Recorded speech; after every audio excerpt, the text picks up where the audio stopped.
but regretted it and wrote to his mother from India. I have to talk about political and economic problems.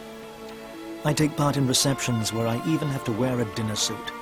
On top of all this, I'm without Eleda, who I couldn't bring because of the many mental complexes I suffer from.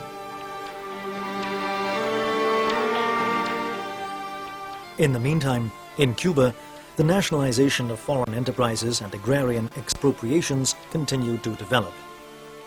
The United States became increasingly worried about the progress of relations between Cuba and the Soviet Union. Differences with Washington became increasingly clear. It was the most serious attack ever on Cuban soil. On March 4th, a French freighter laden with ammunition exploded. The weapons were bought from Belgium. 80 people lost their lives. Fidel Castro accused the United States, which immediately denied responsibility. 2 weeks later, Eisenhower approved a secret plan to overthrow Castro. There was widespread speculation about the United States' hostility towards the harsh methods used by the Cuban Revolution. These images fueled the Cuban anti-Americanism, and Fidel took advantage of the situation to justify his policy. Cuba assumed the image of the victim, and gradually, in the name of national security, the revolution changed face. The Americans radically reduced sugar imports, which provoked a reconciliation with the Soviets. On October 19th, the United States imposed a trade embargo against the island. 3 days after the announcement of the American embargo, Che Guevara left for his first journey to the communist bloc countries. He had to assure the sale of Cuban sugar and to obtain credit for the construction of new factories. In China, he was welcomed with full honors. On the airport runway, Vice President Zhou Enlai received him. But it was in the Soviet Union that Guevara stopped the longest. He visited Moscow, Leningrad, and even found time for some sightseeing.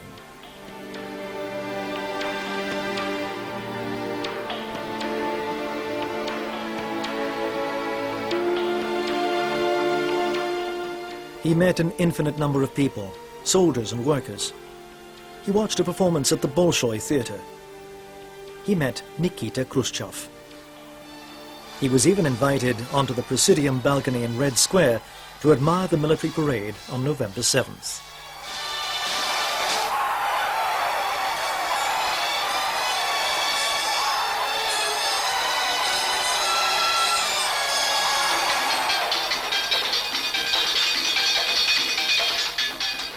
In the meantime, the atmosphere in Cuba had changed. The state now controlled banks, education, transport, industry, and agriculture. The humanist face of the revolution had become tougher, and well-off Cubans left the country.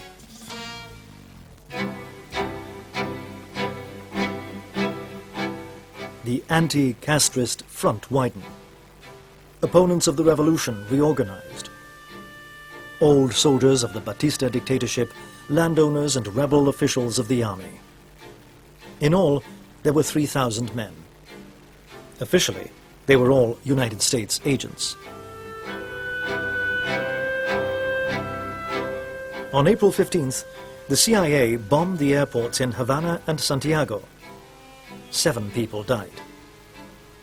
The already meager Cuban aviation lost 5 aircraft. It was a time of plots to assassinate Castro, attempts to subvert the new Cuban power with the support of the CIA, and the disastrous expedition to the Bay of Pigs endorsed by the new president, John F. Kennedy.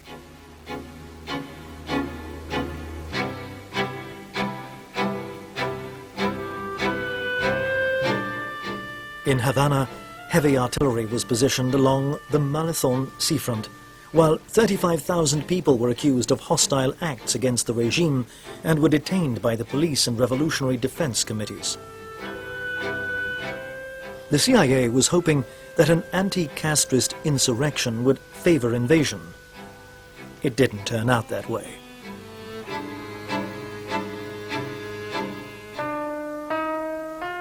August 1961. At Punta del Este in Uruguay, a conference of the Organization of American States was held, and Guevara did everything he could to be noticed. He sent a message to President Kennedy via American journalists. Thanks for Playa Girón, the Bay of Pigs. Before the invasion, the revolution was shaky. Now it's stronger than ever. The United States delegation head's speech was vague and without substance. Guevara had brought the Cold War to Uruguay and attacked the United States. Lo que hemos denunciado desde hace tiempo y se medite sobre la responsabilidad internacional que tiene el gobierno de un país que autoriza y facilita el entrenamiento de mercenarios para atacar a Cuba.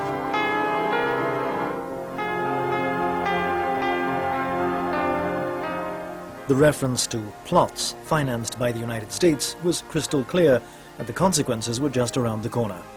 America stopped all aid to countries maintaining relations with Cuba, and several months later, the Organization of American States expelled Cuba.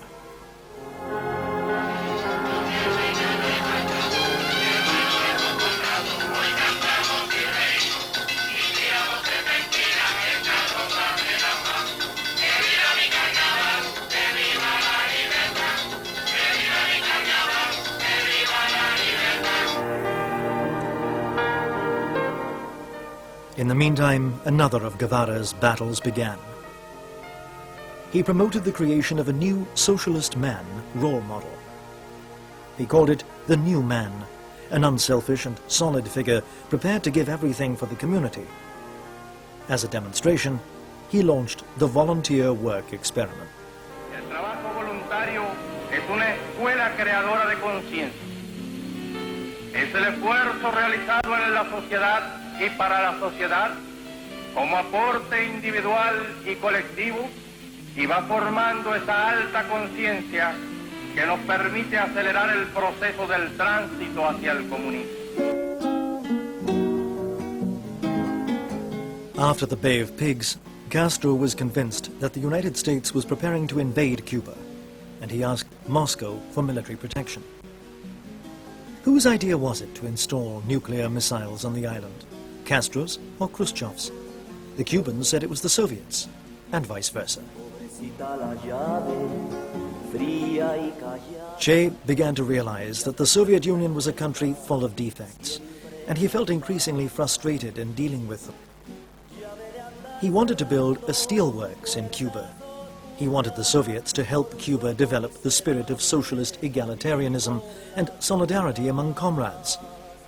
He wanted to be supported in his idea of creating the new man, the true communist, and he wanted Cuba to be free at last. He failed to accomplish any of these things, and a conflict arose between Che Guevara and the orthodox Cuban communists that backed Moscow. October 1962. In Cuban waters, there was the threat of another world war. It was the missile crisis, and the Castro Revolution realized it was a pawn in a very big chess game.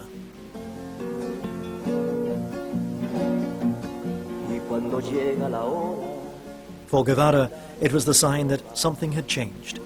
His initial enthusiasm for the Soviet model had faded.